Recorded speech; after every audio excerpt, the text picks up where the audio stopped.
A reading from the Holy Gospel according to Luke.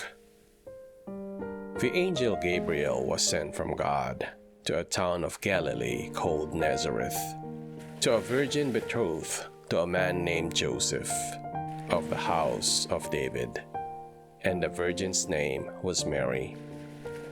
And coming to her, he said, "Hail, full of grace, the Lord is with you."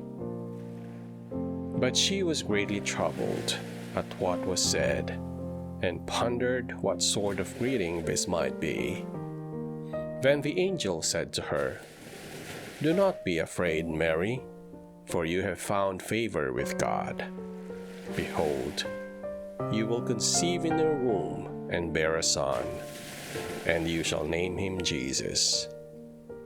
He will be great and will be called Son of the Most High.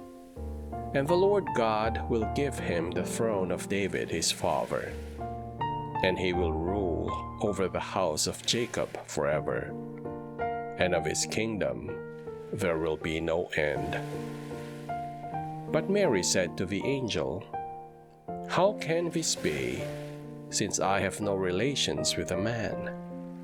And the angel said to her in reply, "The Holy Spirit will come upon you, and the power of the Most High will overshadow you.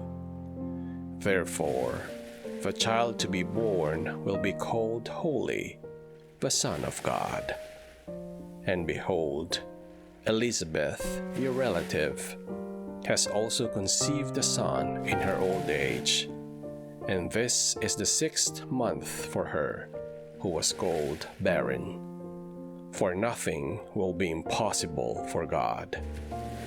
Mary said, "Behold, I am the handmaid of the Lord. May it be done to me according to your word." Then the angel departed from her.